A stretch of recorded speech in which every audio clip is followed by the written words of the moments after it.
교회가 아무리 선한 일을 잘하고 예수 믿는 사람이 정말 아버지 뜻대로 잘 살아도 세상은 절대로 우리를 좋게 보지 않습니다. 세상은 절대로 교회를 좋게 여기지 않습니다. 그게 성경이 우리에게 말하고 있는 것입니다. 그 와중에도 하나님은 창세전에 택하셔서 구원코자 하는 영혼들을 하나님은 믿는 우리를 통해서 구하기를 원하십니다. 하나님은 지금도 그 일을 하고 계십니다. 그것이 믿는 자의 사명이라고 우리는 말합니다. 우리는 사람을 기쁘게 하는 게 아니고 하나님을 기쁘시게 해야 됩니다. 근데 사람들이 자꾸 착각을 합니다. 하나님은 보이지 아니하고 사람은 보이니까 사람을 기쁘게 하려고 하고 사람의 눈에 드는 신앙생활을 하려고 하기 때문에 우리에게 어려움이 있고 또 판단받고 비판을 받게 되는 것입니다. 오늘 저는 진정한 신앙인의 모습이 어떤 것인가, 이런 제목을 가지고 하나님이 우리에게 주신 은혜의 말씀을 함께 나누기를 원합니다. 세상에서 전도하기 가장 어렵고 힘든 사람이 어떤 사람인 줄 아십니까? 자기 스스로가 바르게 살고 있다고 생각하는 사람입니다. 나만큼만 살아봐, 이렇게 얘기하는 사람에게는 전도가 안 돼요. 어떤 사람에게 전도돼요? 내가 죄인이라고 느껴지고 심령이 가난하고 병들고 그래서 뭔가를 붙들고 하고자 하는 사람들에게는 전도가 아주 쉽게 됩니다. 그런데 부모가 내려준 상속된 지식이 재산이 많고 뭐 특별히 그냥 어려움이 없어요. 자식도 그냥 공부해서 잘 되고 뭐 아내도 건강하고 자기도 건강하고 그렇게 하루하루 사는 사람은요, 그런 사람에게 간절하게 전도하면요 우리를 불쌍히 여기는 눈으로 바라봐요. 왜? 자기는 하나님이 필요 없다는 거예요. 도덕적으로나 윤리적으로 부끄러움 없이 살고 있다고 착각하는 사람들은요 굳이 하나님을 믿을 필요성을 느끼지를 못해요. 그들은 자기 양심이 떳떳이 살면 다 되는 것이지 예수를 믿어야 구원받는다고 하는 이 복음의 내용을 받아들이지를 않는 것입니다. 이와 같은 대표적인 사람들이 오늘 본문에 나오는 유대인이었습니다. 이런 유대인들에게는 세 가지의 자랑이 있습니다. 첫 번째 자랑은요, 우리는 택함받은, 선택받은 민족이라는 것입니다. 유대인이라는 명칭에는 다른 민족과 구별해서 하나님으로부터 택함을 받은 선민이라는 의미가 내포되어 있습니다. 하나님은 그들과 언약을 맺으셨고 나는 너희 중에 행하여 너희 하나님이 되고 너희는 나의 백성이 될 것이라고 하나님은 분명히 말씀하셨어요. 이건 엄청난 축복입니다. 그들은 하나님께 택함을 받았기에 낮에는 구름 기둥, 밤에는 불 기둥으로 하나님의 보호 아래 거하며 영원한 약속을 바라볼 수 있는 민족이었어요. 그러나 이러한 축복 속에서 그들은 오히려 교만해지기 시작했습니다. 자기들은 선택받은 민족이기 때문에 어떠한 일을 해도 구원받을 수 있고 이방인은 구원받을 수 없다고 이들은 생각했어요.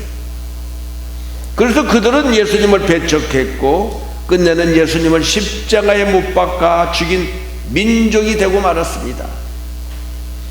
그러나 사도 바울은 로마서 3장 29절에서 하나님은 홀로 유대인의 하나님의 뿐이시뇨 진실로 이방인의 하나님도 된다고 말하고 있습니다. 그러면 하나님이 왜 유대인을 택하셨을까요? 우리 한국 민족을 택했으면 얼마나 좋았을 텐데 왜 하나님은 유대인을 택하셨냐는 거예요. 한마디로 말하면 그건 하나님의 마음이죠. 그러나 성경의 신명기 7장 7절에는 하나님이 이스라엘 민족을 선택한 이유가 기록되고 있습니다. 야훼께서 너희를 기뻐하시고 너희를 택하심은 너희가 다른 민족보다 수요가 많기 때문이 아니니라. 너희는 오히려 모든 민족 중에 가장 적은 자라고 기록되어 있습니다. 하나님은 이렇게 보잘것없는 연약한 이스라엘 백성을 택한 거예요. 이건 온전한 하나님의 무조건적인 사랑입니다. 그리고 그들을 통하여 하나님의 공의를 이방인 가운데 선포하여 하나님의 뜻을 드러내며 이방인들도 구원하여 하나님의 영광을 나타내기 위하여 하나님은 이렇게 보잘것없는 유대인을 택하셨다는 것입니다. 그래서 바울은 그러한 의도를 망각하고 자랑하는 유대인을 향하여 책망하고 있는 것입니다. 두 번째 그들의 자랑은 우리는 할례받은 백성이라는 것입니다. 할례는 하나님과 아브라함과 그 후손 사이에 언약의 징표로 행해진 예식입니다.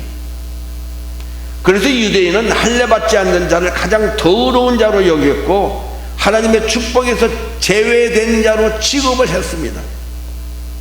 다윗이 블레셋 사람들과 싸울 때 다윗이 이렇게 말하지 않습니까? 하나님의 군대를 모욕한 이 할례 없는 블레셋 사람이니까 그가 그 짐승의 하나같이 되리라. 또 창세기 34장에 보면요, 야곱의 딸 디나가 세겜에게 강간을 당합니다. 이때 야곱의 아들들이 할례받지 않는 사람에게는 자기 누이를 줄 수 없다고 사기를 치는 사건이 일어났습니다. 그 말을 듣고 순전한 세겜과 그 민족들은요, 그 남자들이 전부 다 할례를 받아요. 그런데 그 할례를 받고 나니까 얼마나 아픕니까? 움직이지 못하고 신음하고 있는 그 사이에 그들을 다 죽이고 재물을 빼앗는 일이 벌어졌습니다. 할례가 이렇게 유대인들에게는 중요한 일이요, 자랑인 것입니다. 그러나 사도 바울은 표면적 유대인이 아니요, 표면적 육신의 할례가 아니라 오직 이면적 유대인이 유대인이며 할례는 마음에 할지니라. 선민이 되는 것은 육체적 할례를 하는 데 있지 않습니다. 거룩한 백성으로 자기를 구별하고 성별된 삶을 살아가기 위해서 마음을 찢는 것이 진정한 할례인 것입니다. 믿어지는 분만 아멘 하십시다. 이것을 모르고 할례 자체로서 구원을 얻고자 한 것은 유대인의 커다란 착각이었다는 것입니다. 요새 남자아이가 태어나면 소아과 의사가 뭘 합니까? 포경수술을 합니다. 할례 때문이 아니요, 남자아기에게는 건강상 필요하기 때문에 소아과 의사가 이렇게 표피를 깨는 할례 수술을 하는 것입니다. 세 번째 자랑은 유대인은 이방인과 달리 하나님으로부터 그들의 삶의 기준이 되는 율법을 받았다는 것입니다. 사도 바울은 유대인이 다른 민족보다 나음은 하나님의 말씀을 받은 데 있다고 인정을 했습니다. 로마서 3장 1절 이하에 보면 그런즉 유대인의 나음이 무엇이며 할례의 유익이 무엇이뇨? 범사에 많으니 첫째는 저희가 하나님의 말씀을 받았음이니라. 그래서 이들은 율법을 잘 아는 자들도 자처하며 어리석은 훈도요, 또한 어린아이의 선성이라고 그들은 스스로 믿었습니다.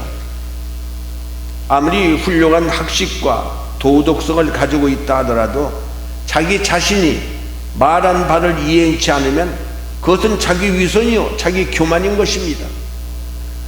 왜 우리 조국 대한민국의 조국의 사건이 그렇게 난 이유가 뭡니까? 말과 행동에서 일치를 보지 못했기 때문인 거 아니겠습니까? 바로 이스라엘 사람들은 남을 가르치면서 자기 지식을 자랑하고 율법을 자랑하면서도 스스로 그들은 행하지 않고 있었다는 것입니다. 가르치는 입장에 있는 사람은 또한 배우는 입장에 있어야만 하는 것입니다. 율법을 알고 율법을 가르치고 그러면서도 자기는 행하지 않고 가르치기만 하면 자기 자신을 잃어버리는 자가 되는 것입니다. 그 말씀이 로마서 2장 21절에 기록하고 있죠. 그러면 다른 사람을 가르치는 네가 내 자신을 가르치지 아니하느냐? 도둑질하지 말라 선포하는 네가 도둑질을 하느냐? 간음하지 말라 말하는 네가 간음을 하느냐? 우상을 가지기 여기는 네가 신전 물건을 도둑질하느냐? 율법을 자랑하는 네가 율법을 범함으로 하나님을 욕되게 하느냐? 하나님의 이름이 너희로 인하여 이방인 중에서 모욕을 받는다고 사도 바울은 이렇게 실책을 하고 있는 것입니다.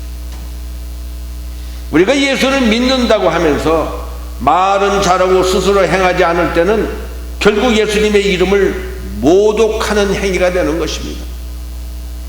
그런 사람들이 예수님의 이름으로 기도하면 어떻게 하나님께서 그들의 기도를 응답해 줄 수 있겠습니까?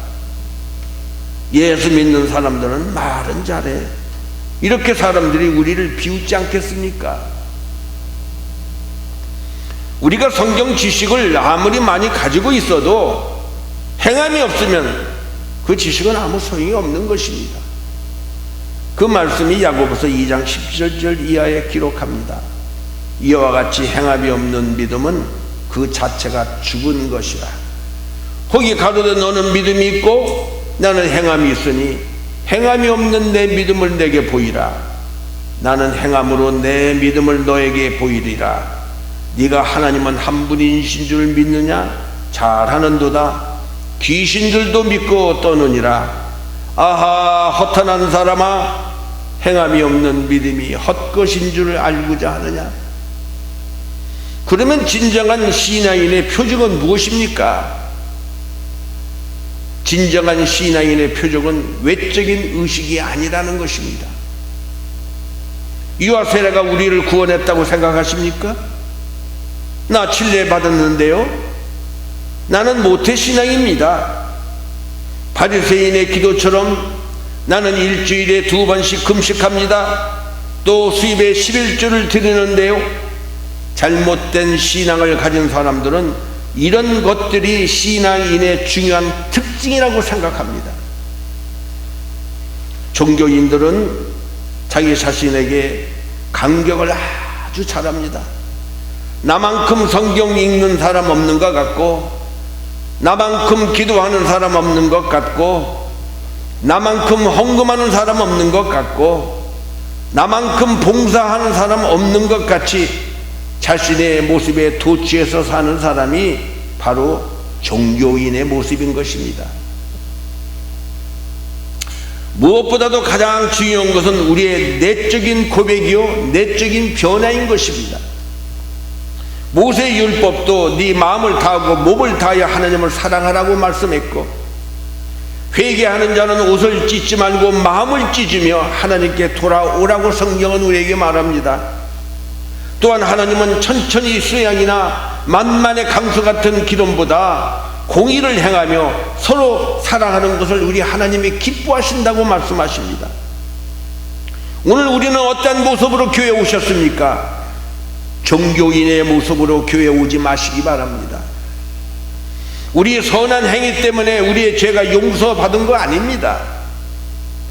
죄가 없어지는 유일한 길은 예수 그리스도께서 나를 위하여 십자가에 피 흘려 돌아가셨다는 이 놀라운 사실을 믿기 때문에 나의 죄가 흰눈같이 휘어진 것입니다. 아멘입니까?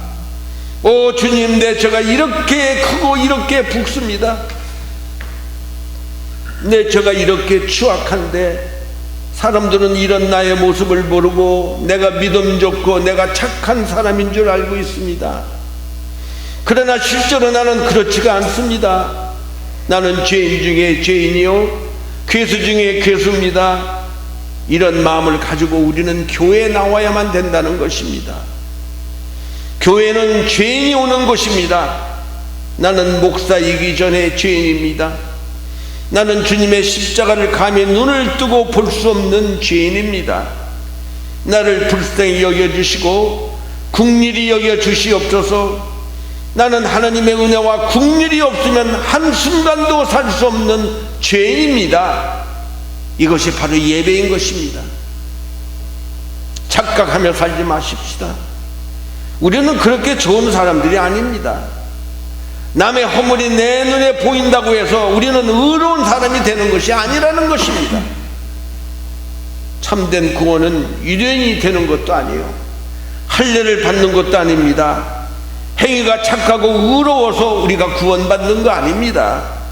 십자가에서 나를 대신하여 피 흘려 죽으신 예수님을 믿어야 의로운 사람이 되는 것입니다. 구원은 예수 그리스도를 통해서만 있는 것입니다. 예수님을 우리 모두 진실하게 믿으십시다. 십자가를 믿고 부활과 영생을 믿고 다시 오실 예수님을 진실하게 믿는 자에게 복을 주시는 하나님을 우리는 믿어야만 되는 것입니다. 단지 말씀을 듣는 자는 모래 위에 집을 짓는 사람과 같습니다. 그러나 말씀을 듣고 행하는 자는 반석 위에 집을 짓는 사람이요 바로 하나님이 함께 동행하는 사람인 것입니다. 참 유대인은 아브라함처럼 하나님을 믿는 사람입니다. 오히려 우리의 속사람이 거듭나야 진정한 유대인이 되며 할례도 율법을 따라서가 아니라 성령으로 말미암아 마음에 받는 할례가 참 할례인 것입니다. 이런 사람은 사람의 칭찬을 받는 것이 아니라 하나님의 칭찬을 받는 것입니다. 그러면 진정한 신앙인의 모습은 어떤 것입니까? 첫째, 항상 자신부터 살피고 회개할 줄 아는 사람인 것입니다. 예수님을 만나지 못한 종교인들의 특징은 회개가 없다는 것입니다. 회개가 되지가 않는 것입니다. 교회는 나오지만 세상에 나가면 세상 사람들과 같이 똑같이 죄짓고 거짓말도 잘하고 음란한 짓도 하고 사기도 칩니다. 그리고 회개가 없으니까 평화가 없는 것입니다. 그래서 세상에서 사는 것을 보면 불신자와 똑같은 것입니다. 말과 행동과 삶의 태도가 안 믿는 사람들과 똑같습니다. 가치관도 똑같습니다. 신앙이 없어도 돈만 있으면, 출세하고 세상에 명예가 있으면 축복받고 성공했다고 그들은 생각합니다. 그러나 진정한 신앙인은 남을 판단하기 전에 내 자신을 바라보는 은혜가 있어야 합니다. 하나님께서는 우리가 죄를 범해도 당장에 심판하지 않으십니다. 그 이유는 하나님은 모든 사람이 회개하고 다 구원받기를 원하시기 때문인 것입니다. 하나님의 뜻과 성품을 잘 알면서도 무엇인가 버리지 못하고 아직도 고집하고 있는 것은 없습니까? 오늘 이 시간 결단할 수 있기를 바랍니다. 그리고 다 토해내 버리시기를 예수님의 이름으로 축원합니다. 두 번째, 인생을 함부로 살지 말아야 합니다. 참 살아보면요, 인생이 너무 짧습니다. 안개와 같습니다. 태어날 때는 순서가 있지만 세상을 떠날 때는 순서가 없습니다. 사고는 눈 깜짝할 사이 일어나는 것입니다. 하나님이 우리를 부르러 가시려고 작정하시면요, 아무 때나 우리는 이 세상을 떠날 수 있는 것입니다. 저는 그래서 이렇게 생각합니다. 하나님이 우리에게 베풀어 주신 모든 것은 다 선물입니다. 아멘입니까? 내 자식 내게 아닙니다. 우리가 떠날 때 다 놓고 떠나는 거예요. 아내도 내 거 아니고 남편도 내 거 아니고 내가 가지고 있는 집도 차도 내가 그렇게 귀히 여기고 애끼는 이 모든 것들을 하나님이 주신 다 선물이에요.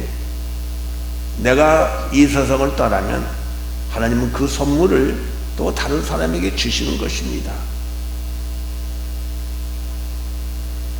하나님께서는 각 사람에게 행한 대로 부응하시는 분이십니다. 참고 선을 행하는 자에게는 영생을 인도하시고 또 영광과 존귀와 영광으로 우리에게 상을 주시는 분이십니다. 그러나 진리를 쫓지 않고 불의를 쫓는 자에게는 노와 분으로 갚아주시고 환난과 공고가 끊어지지 않게 하십니다. 신앙에서 가장 위험한 것은 믿음을 버리고 형식적인 신자가 되는 것입니다. 매일매일 하나님 앞에 자신을 바라보고 거짓된 우리의 생각을 우리는 고쳐나가야 되는 것입니다. 그렇지 않으면 자신도 모르게 형식주의자가 되고 사람의 칭찬을 구하는 인본주의 신자가 되기 쉽기 때문인 것입니다. 믿음이 있는 사람은 하나님을 사랑하는 마음이 있기 때문에 삶의 자세와 삶의 가치관이 다릅니다. 그러나 믿음이 없거나 믿음이 연약한 사람들은 힘이 없습니다. 왜냐하면 조그마한 환난과 시험이 와도 쉽게 넘어지기 때문인 것입니다. 우리는 무엇보다도 성령의 인치심과 내면적인 변화에 큰 관심을 가지고 살아야 합니다. 에베소서 1장 13절입니다.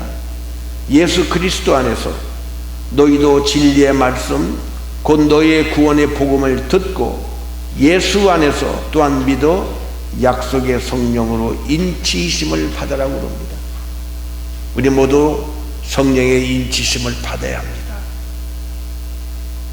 우리가 버릴 것이 무엇입니까? 우리 안에는 육체의 소욕을 따라 살아가는 모습은 없습니까? 갈라디아서 5장 22절 이하죠. 오직 성령의 열매는 사랑과 희락과 화평과 오래 참음과 자비와 양선과 충성과 온유와 절제니 이와 같은 것을 금지할 법이 없다고 성경은 우리에게 말합니다. 이런 성령의 열매가 우리 생활 속에서 나타나기 위해서 우리 모두 육체와 함께 정욕과 욕심을 십자가에 못 박으며 믿음으로 살 수 있기를 예수님의 이름으로 축원합니다. 기도하시겠습니다. 하나님 아버지, 그렇습니다. 저희들은 죄인 중에 죄인이요 괴수 중에 괴수입니다. 그러나 하나님의 은혜로 말미암아 예수 그리스도를 바라보고 예수 그리스도를 믿음으로 말미암아